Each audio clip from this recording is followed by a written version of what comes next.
Welcome to The Gateway, broadcasting live from the edge of the Mojave where the strange slips through the cracks. We are live on United Public Radio Network 107.7 FM New Orleans, and I'm your host, C.L. Thomas. Tonight we're going to talk about one crazy new paranormal film series. Yeah, you heard me, film series. I know what you're thinking. Wait, you're doing a paranormal show? Trust me, I checked twice to make sure I hadn't been possessed before booking this, but these ghosts come with barbecue and beer, a Southern combo favorite for me for those who know me very well.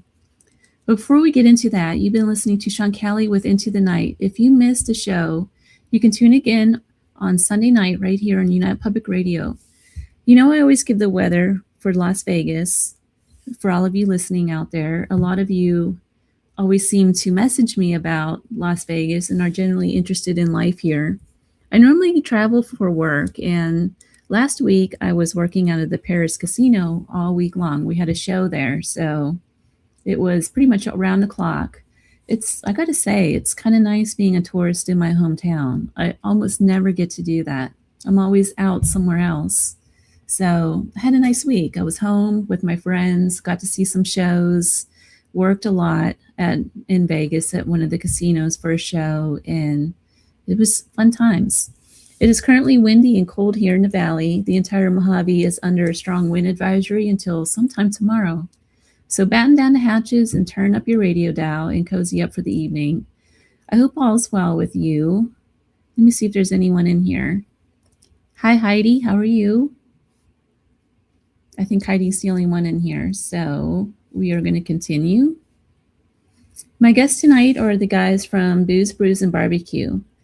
Booze, Brews, and BBQ is a series that dives into America's most haunted cities, blending ghost beer and, of course, barbecue. The show is hosted by Barry Kerch, barbecue authority Ty Sherrell, and John Guarnieri from the Spear Talk podcast. The show blends a wonderful traditional paranormal history and regional barbecue traditions, which is quite different, and spirited conversations. So let me get them on here. Hi, guys. Welcome to the show. Hey, how are you? Oh, hey.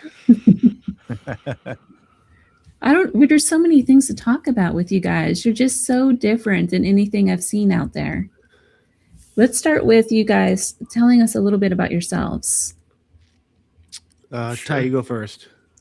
Well, I'm Ty Sherrell, and I do a lot of backyard cooking, a lot of barbecue. And that's really my thing. And I liked in the production side of it. I've been in production for quite a while. So this was just a fun project to jump on board with these two fellows. Your turn, John. I'm John Guarnieri. I host a podcast called Spear Talk. I've published 2 poetry books this last year. And I'm a risk director for a private security firm, so I travel the world with bands doing security and stuff. I'm the drummer for a band called Shinedown. Tour all over the world. John actually runs security for my band, and that's how we met, and that's how this whole thing kind of started. Aside from that, I've been involved with paranormal, I guess, if you want to call it research. I don't take anything too seriously. Beer and barbecue, being a Southern boy from Panama City, Florida, currently living in Jacksonville, Florida. Always been interested in tall tales, ghost stories, a good night with some barbecue and a beer. So that's kind of my background. So you guys, I just love it because I lived in Nashville for a good 15, 16 years up until that big tornado that hit Nashville a few years ago. So I moved to Vegas, but Nashville, barbecue was like my favorite thing. Everybody was trying to out barbecue each other there. So how did you guys come up? How do you mix? It's almost like you remind me of the magazine Garden and Guns. I've done a lot of photography for them over the years, but yours is like the paranormal mix of, instead of guns, you have ghosts, beer, and barbecue. We're like the harder version of like Yankee Candle magazine. We have a we So I guess I'll go back to I'll hit that. During the pandemic, I was doing this live Instagram thing where I'd be drinking and just doing karaoke and stuff. And one night, super late in the morning, obviously on a Tuesday, and I was talking about like, man, it'd be cool to do a show with like ghost hunting, but like just getting like drunk and just drinking. So I bring this idea to Barry as we kind of come out of the pandemic. I'm like, dude, like a booze brews type thing where we can kind of combine both, like learn about a brewery, a brewmaster, and like kind of combine that with a ghost, maybe a haunted brewery type thing. And then we're kind of trying to play with like alliteration of words, like how to sell it, how to like even make it up. And then like Barry was just kind of like, well, how about Brews and BBQ? Could kind of combine three things we love. And the paranormal for me is a lot of it's I love the history aspect as well, and like the stories that come with it. And then me and Barry are trying to figure out the third person, and we're throwing out ideas out loud to like, well, how about Jacoby from Papa Roach, or this guy, or we need to find like a Guy Fieri type guy. And then circle a year later, Ty is backstage with his sons cooking barbecue for us. So a dust storm in Oklahoma, and super hot out, windy. And Barry goes over, talks to him. I go over, talk to him. And me and Barry both kind of beat up and like, dude, this guy's got the right vibe. Mind you, we only know him from the barbecue stuff, like social media and like at the time stuff. Right. We had no idea about his background in production. In the soft core industry. No, I'm kidding. And so we talk, and then I'll be like, hey, I'm gonna go to Ty. I'm gonna tell him. I'm gonna be like, hey, this is an idea we have. I know you're gonna think we're crazy, but think it over. That Monday, we get an email from Ty like 9 a.m, like he usually texts, or much earlier. And then he's like, I'm in, let's do this. And so we kind of started building this idea out. Our first investigation actually was in Fort Worth, Texas, at Miss Molly's.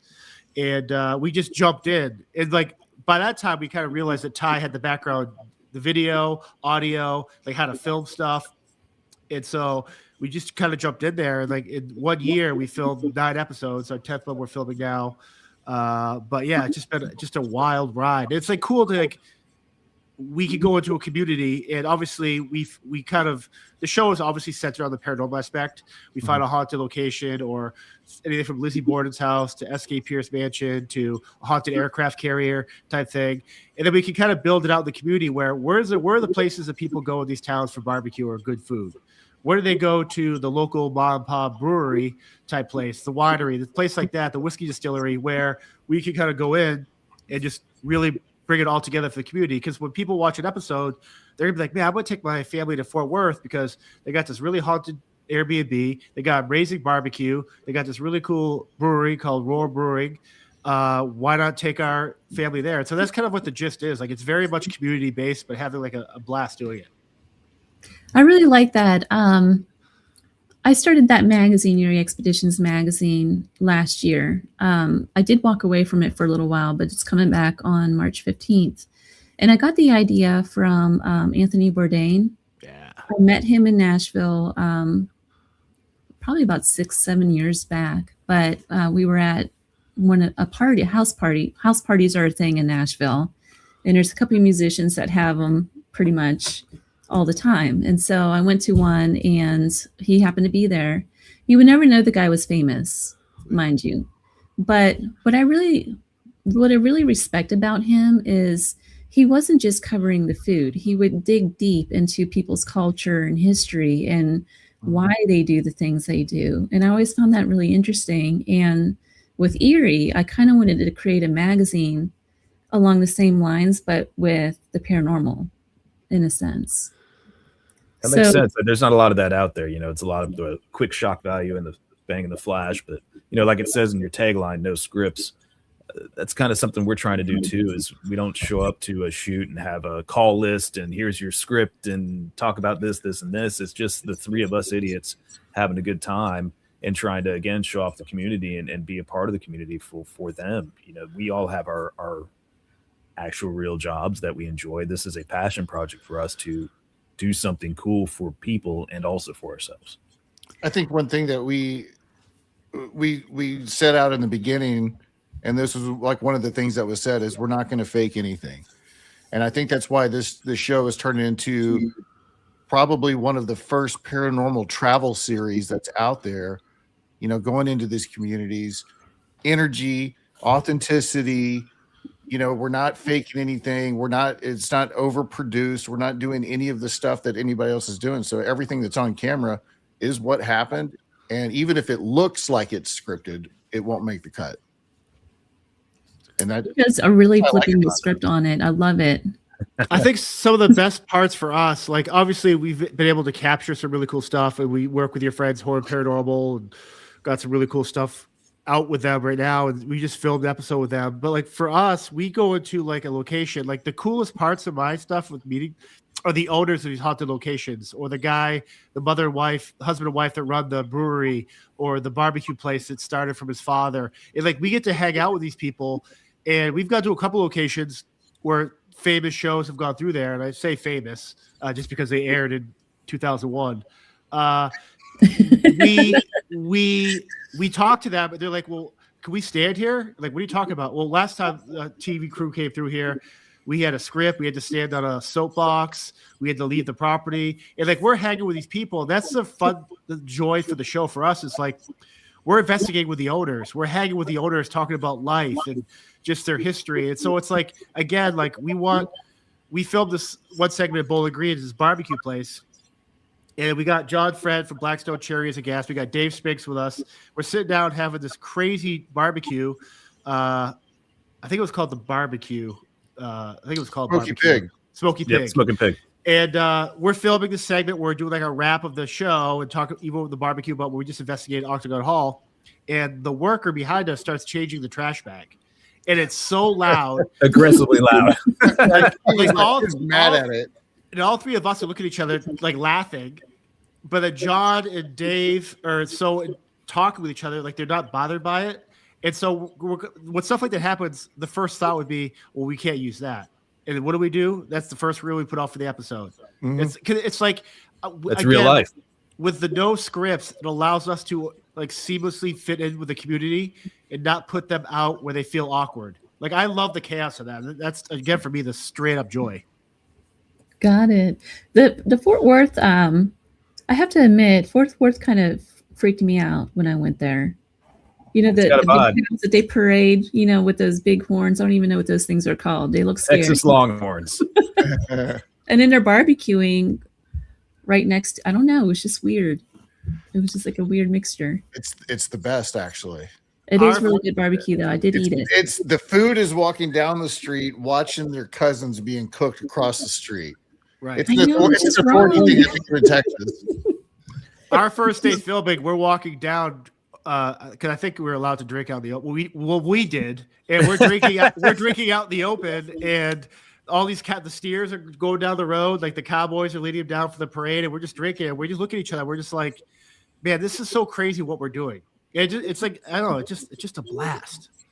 You know, the funny thing about our very first episode that we really never talk about was directly from the airport to the place. And that was the first time that me, John, and Barry actually came together to do this in person and just right out of the gate.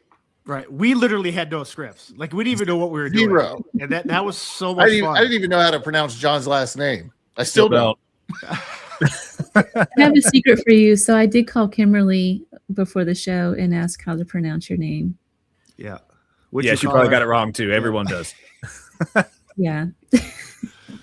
So, well, what are some of the places that, aside from Fort Worth, where have you guys been that really stands out as far as barbecue? Barbecue. Ooh, I mean, we've had some.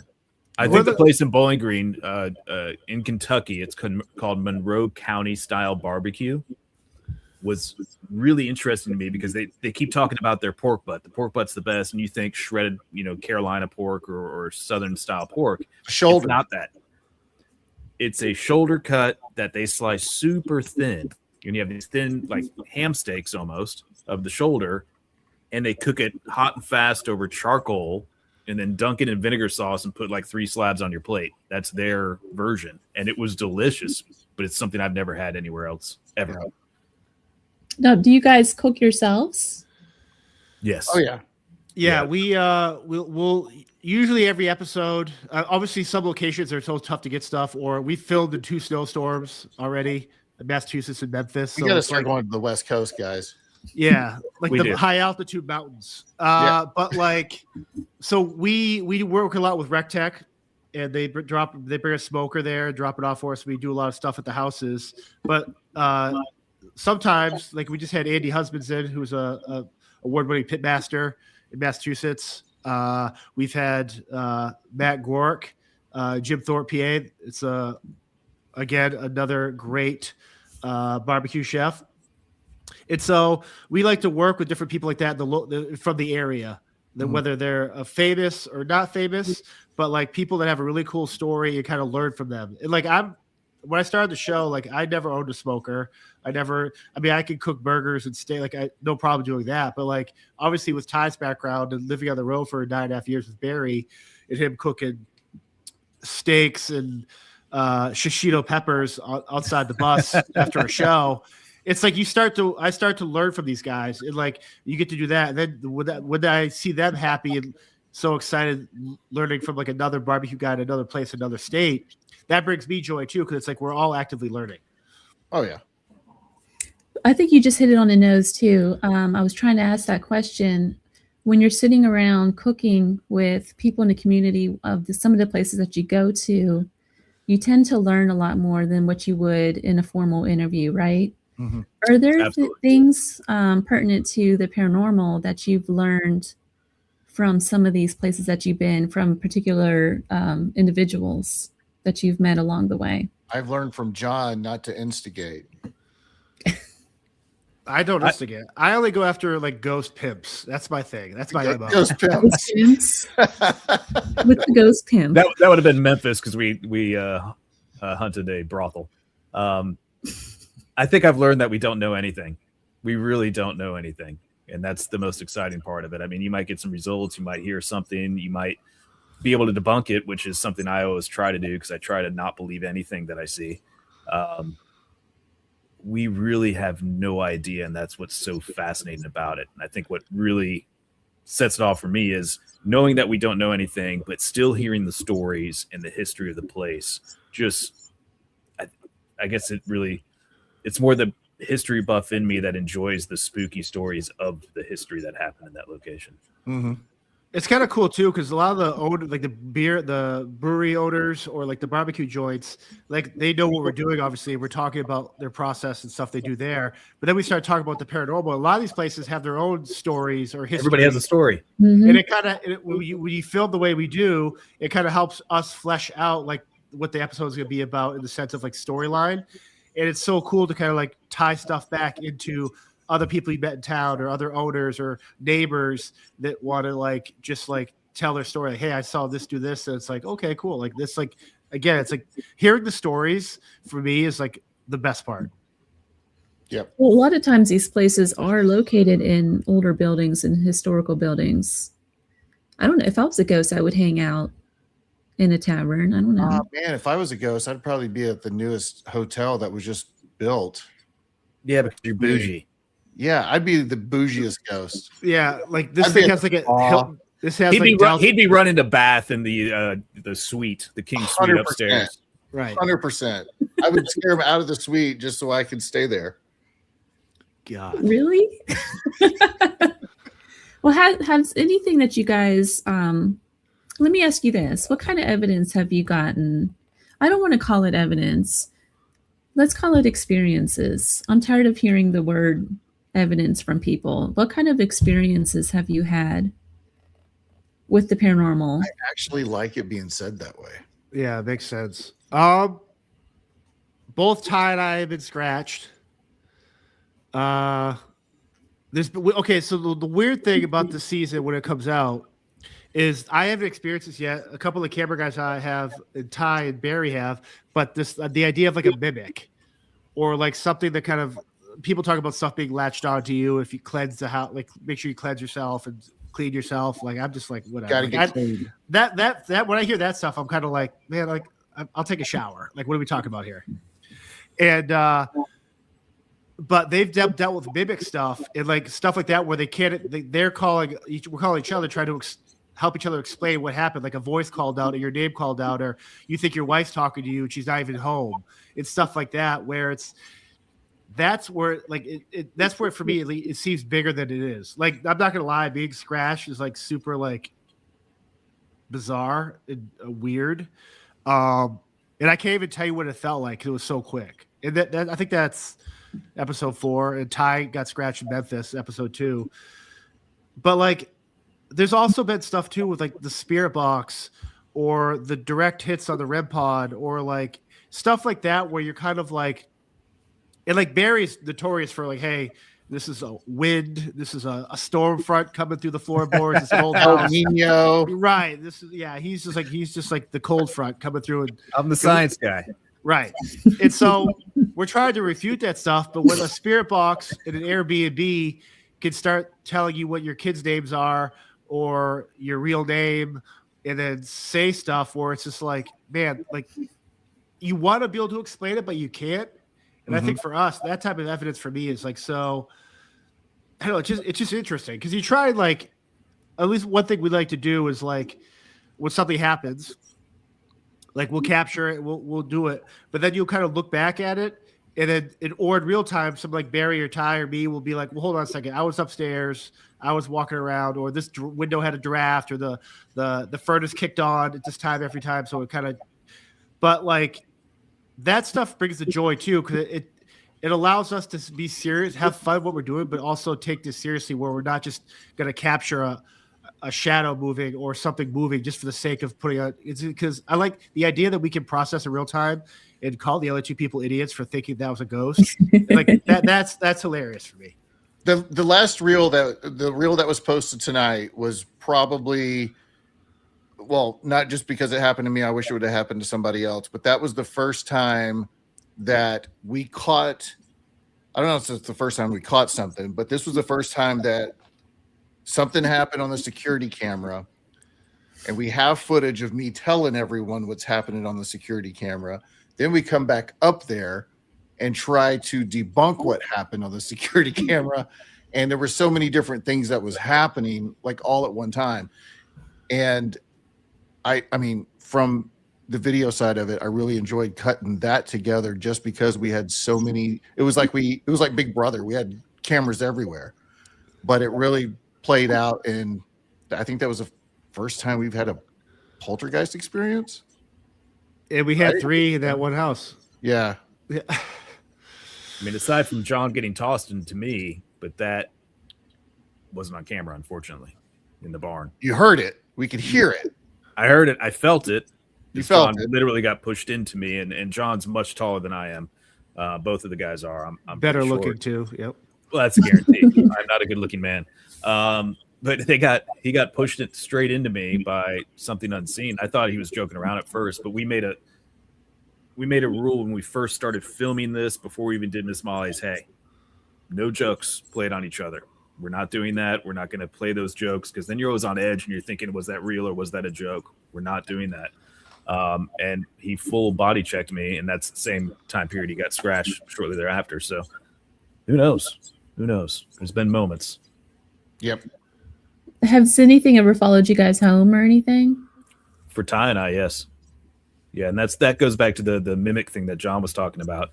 Don't know what it is that followed us home, but at least for my experience, and this happened around the same time for Ty, though it was different at his house than mine. I came home, house is normal. I don't live in a haunted home. I live in a 80s built home, second owner, and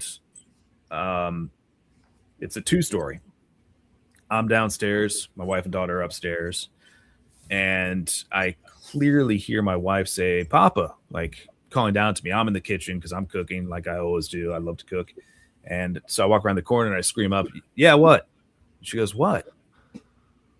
And that's when we started having these mimic moments of people or something talking in our family's voices, but they didn't say anything. And my wife and kid don't want any part of this stuff. So it's not like they're going to play a joke on me, or they wouldn't even have thought of that, to be honest. So, and then Ty had a very similar occurrence at his home. Yeah. Well, 2 things. My wife thought I was calling her. She was in the bedroom closet, and I was nowhere near that side of the house, and she thought I was calling her. The second thing was Braden was upstairs taking a shower, and I was in bed, but he heard someone knocking on the door, and he was like, yeah. And so much so that he got out of the shower to open the door because it kept knocking on the door, and he opens the door. There's no one. We're asleep. So, and your house is relatively new construction too, right? I mean, it's 10 years old. Yeah. So it's newer, but yeah, didn't like that at all. How'd you get rid of it? Or did it just go away? Yeah, I think I got it drunk and just like sent it on its way. I said some prayers and that was it. Has anything that you guys experienced so far with traveling and some of the shows that you guys film, has any one experience changed the way you view life and the afterlife on a personal level?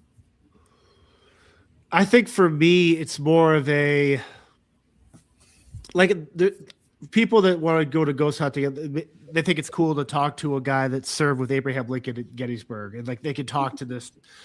And I think there's for me, it's like respect of history, but also be respectful of the people that did pass away, whether it's a tragedy or whether they were in a prison, they were electrocuted because they killed 10 people. Like there's still a dignity that has to be done in this, where sure, it can be fun. And like you're asking this spirit what its name is 30 times. And if it slaps you, I'm okay with it.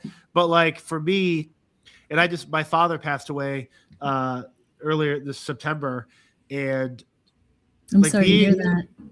No, thank you. And like being there, like when you hold someone's hand that's dying and they take their last breath, like that's an image for me, like a sound, like everything about that, the sound, the quiet, like it made me not take a step back, but again, kind of what we talked about off the record before we went live, where it's like, just be so grateful to be present and able to do this. And also be respectful to people that lost loved ones. And again, too, like not to be like go after like the snake oil salesman or these people that say they can summon spirits, but there's someone that's on earth now that's suffering that didn't get the closure they had. I was grateful to have it, and so I can say this, but the people that never got the closure, they could be trying to use this as a means to get that one last talk in, or that one last hello, or that one last thing, where it's like, for us, it's all about respect, unless it's a pimp. But like it's when you experience something like that, you have to be very respectful. And like it is kind of weird when you go to like a haunted house, or you go through a cemetery, whether it's a Union soldier cemetery, a slave cemetery, just an unmarked grave cemetery. Like there's like a sense of like you have to respect that. And like for us, like again, we try to like, again, we have fun, we crack jokes, but at the end of the day, it's like the answers we're looking for might not necessarily be like, I don't even know how to say it. Like, we're not there to like, we're there to try. I guess I hate the word capture, but like you're there for us, it's like learn about the gear and try to correlate the gear and the knowledge we have of that technological side of it with like the history, and trying to see if there's a way to like figure something out, like finish telling a story. Like we've done a couple places where there's been unsolved murders, or they're not sure who killed who, and like we're trying to figure that stuff out. But again, like we have to be respectful about that stuff. And I know Barry, Ty would agree the same way, because we all have had stuff in our lives where people have passed away, or people that get like you just got to be really respectful about this and make sure you do it the right way. Yep. That's a really good point. I think a lot of times too, I always see investigators kind of ask the wrong questions. I feel like 100%. They'll go We've done it a lot. Yeah. I love it. How many fingers? What's my name? What's my name? I always say, can you say my name? You know, when you see the TV shows, they always, for some reason, they always want them to say their name. Why are we asking those questions? Should we be asking, what's it like on the other side? What do you see? What are you experiencing? You know, things Right. like that. We never ask those questions. What would you ask them if you could see them? If they were standing in front of you and you could physically see them, what would you say? What's your name?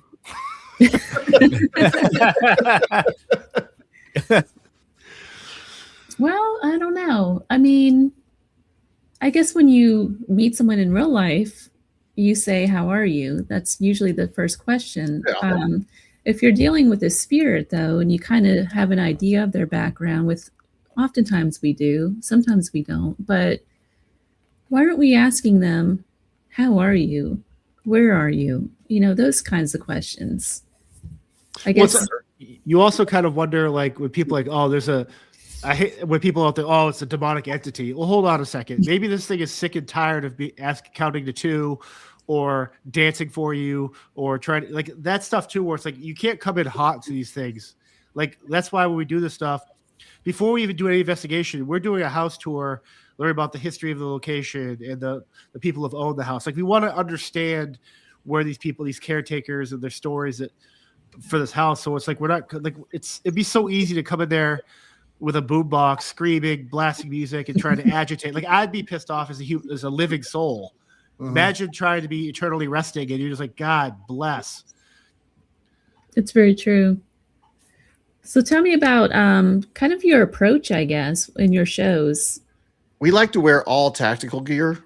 It makes us feel like we're really going into the investigation. No, I'm just kidding.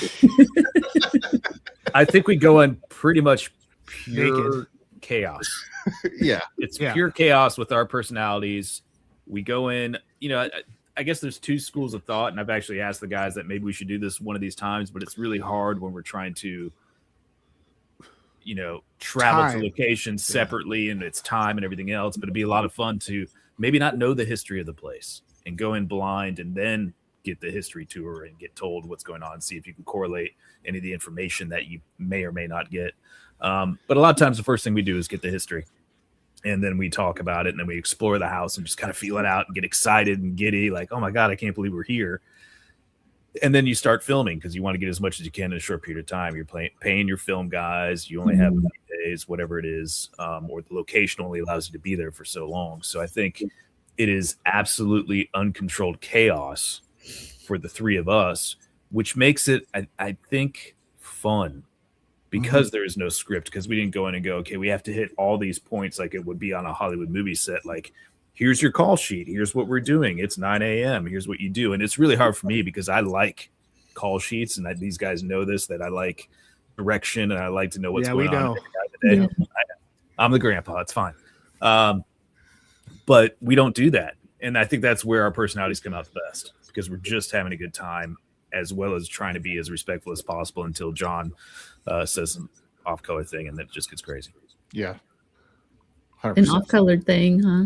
What's that? What do you mean by that? You'll call out some ghosts, or you'll start getting frustrated because nothing's happening. You'll start yelling at the house for no reason. Yeah, just screaming. Yeah, I was usually screaming a song lyric. Shirtless. To Barry's point, though, we filmed episode, I think 5 in Montgomery. We're at this consignment shop, and we're doing some spirit box stuff and like trying to whatever. We start getting some names, and I don't know if it was Barry or Ty, but like the owner was doing some business downstairs in his little office, and in real time, like we were able to like say some of these names or whatever, and like kind of piece together the story as we're hearing names with him and like verifying names and stuff like that. So it was, again, it's cool to actually have like to work with like really cool like owners of these places, like that understand that we're not there just for the clicks. We're there to like actually appreciate them, and also try and like learn about them and learn about their history. And like some of these places, we go to a little investigation, and we don't. It's one of those things like we're so nice, and like we never kick people out. Like obviously when we have to film stuff, we have to be quiet on set type stuff. But like you'll have neighbors knocking on doors because they know we're in town, and like we'll spend 30 minutes out there talking to them. It just like learning, like, so it's like we're so nice in that way, where I think it catches a lot of these places off guard because they're so used to the fingerless gloves and the attack drones that film through camouflage. And so it's like, again, like it's just cool. Like there's so many ways to go in and do this stuff, and the fact that we're learning on the fly and just kind of like approaching it that way, like I actually enjoy that. Yeah. So for your show, where's your show? Is it on YouTube? Where's your show aired? So we are filming season 1 now. Episode 10 films middle of March, and then we've had discussions with certain, I guess you call them networks or whatever, outlets, whatever. Our thing is we're not going to give up 100% creative control. We're going to maintain that, and if that means us putting it out on like a Amazon Prime or Netflix or Hulu ourselves, we're going to do that. Just because I don't want to get in the position, I don't know if I'm speaking for Ty or Barry, where we get told, hey, you can't act this way, you can't say this, you have to film here, you can't do that. Like the fact we have no scripts means we have no rules. We're the rule makers for our own thing. And like we're busy capturing all the first season. Then we actively start filming season 2 this year. And then this year, this first season will drop. And it's going to be fun just when people see, because you can only tease so much without giving away a lot. And it's been fun kind of seeing the community that follow us and like support us and like kind of see us.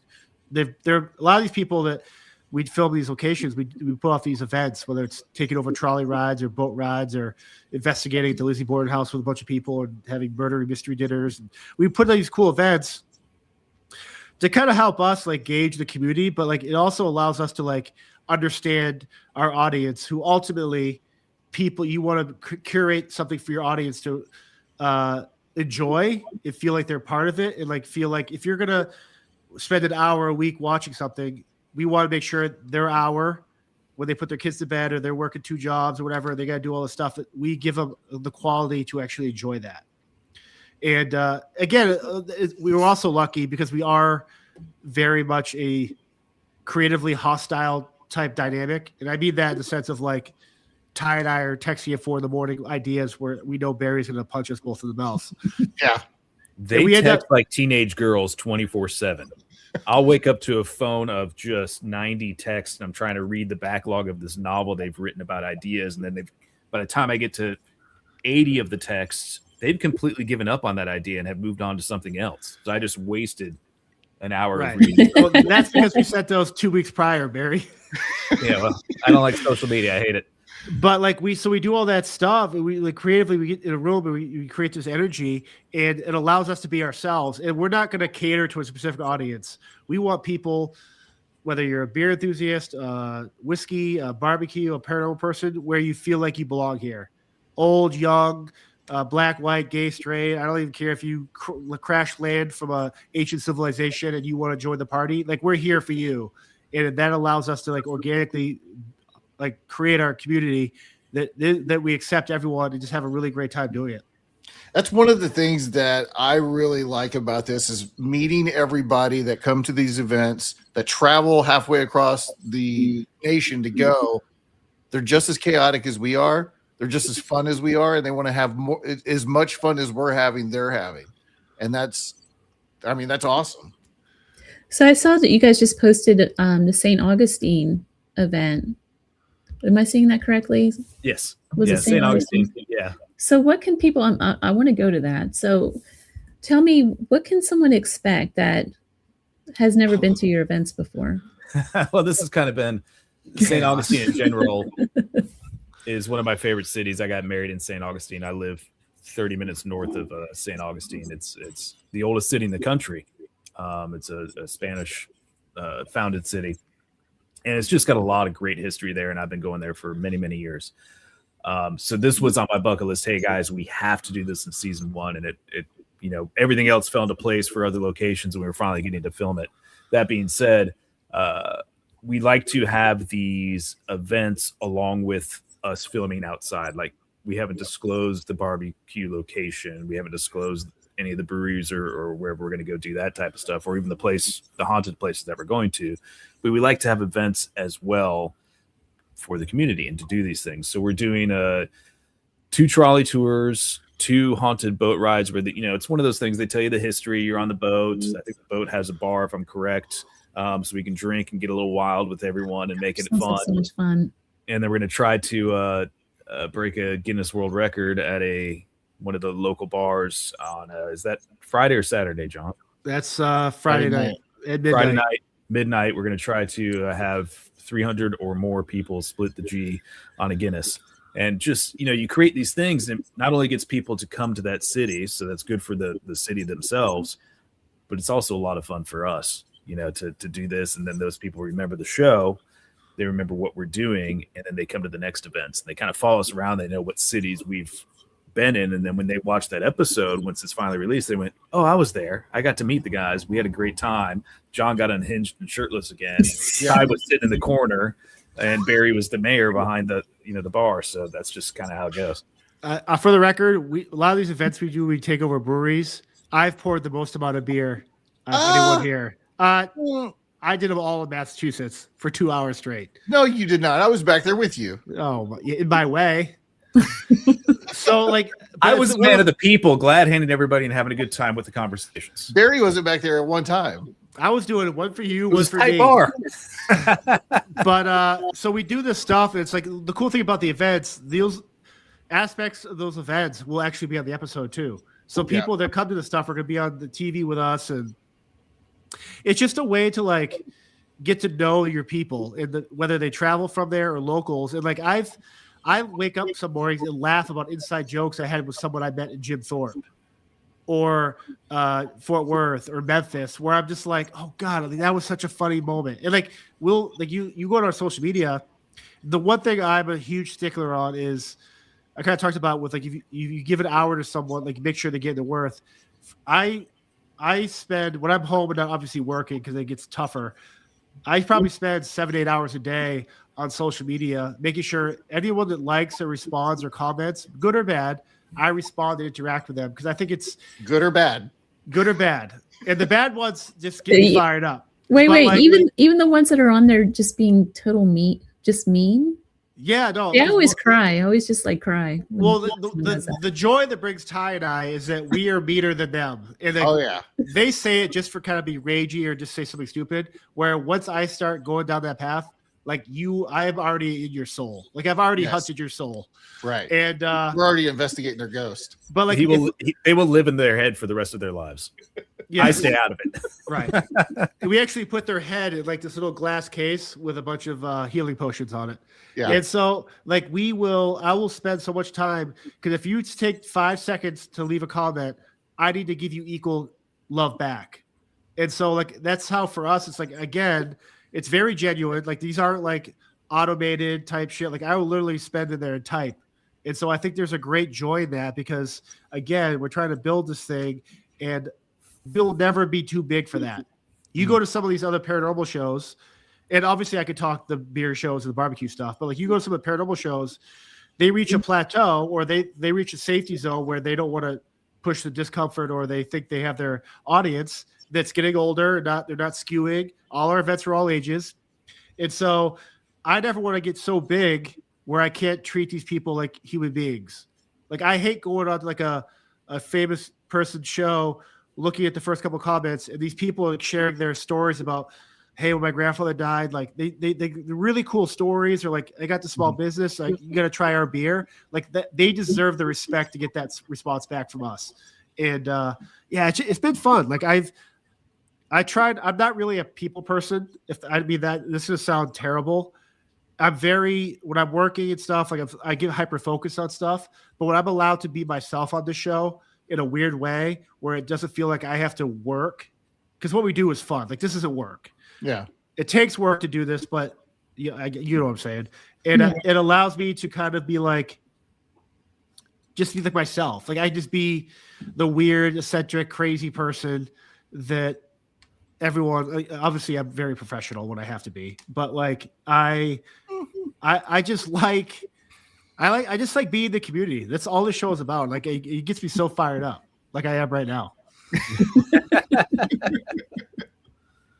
Well, I got to ask you guys about the beer real quick. Kind of steer the conversation just a little bit. I'm a huge beer girl. I love local breweries and stuff like that. Was my thing in Nashville. I had a little happy hour group. A lot of artists and stuff would join us. We had 100 people that would show up and just overtake some of the breweries that we would go to. We would pick a different spot every Friday. They didn't know we were coming, and we would just go. Awesome. We'd send an email out, and everybody would meet up there every Friday. Nice. What are some of the beer places that you've been, and what are your favorites? Ooh. There's been a lot of good ones. For me, I think when it comes to the bar or brewery owner, White Squirrel was probably one of my favorites because he was just such a character. This guy was he's the mayor of his little town right there. He's got a golf cart. He just drives around. Maybe not hammered. It's an old ambulance golf cart. He'll just drive it to the shop. Hey guys, jump on. We're going over here. And he drives it through the place. He's handing beers out to people. That White Squirrel Brewery was probably one of my favorites, I think. And the beer was really good. I don't think we've had a place with bad beer. Thank God. No, they've all been great. Like I'm terrible with names too. I can picture their faces, but like Tim Bedyo, Afterglow, Tim Bedyo at Harry Guys. Cherie, or who's Frankenbolts? Shay, Frank there. Chuck. It's kind of weird. Breweries have different vibes. Like some of them are not that they're corporate, but they're very, and because you go to a lot of them, they're very clean. It's almost like this is a wine tasting. This is our brewery. And then you have the other brewery that, hey, this is a party vibe. Check out my new weird beer that I made. Hope you enjoy it. Don't care if you don't. And each brewery has their little thing. Some are a little more, I guess, just straight laced, and some are a little more wild. But they all make great products. Josh from Afterglow Brewery, they treat us like. I mean, so the cool thing, I'll just say it. I don't know if they're not really hiding it. I don't think. Yeah, maybe they are. Well, I'm just gonna say it. Like we have a beer. Should we talk about this? That we're actually coming. Josh isn't watching this. We have a beer that's coming with Afterglow in Norfolk, Virginia. That's got to have our imagery on it and our own beer profile. It's actually brewed in like a beer, brewed in like this wooden cask type thing that looks like a snare drum head. And so we actually have a beer that's coming out. It's gonna be to market, and like you can order it and all this stuff. And when we do like the beer takeovers, these breweries, like we get to pick a beer or like help create a flavor one. The Frankenbolts one had like this kind of like this jalapeno stout type thing.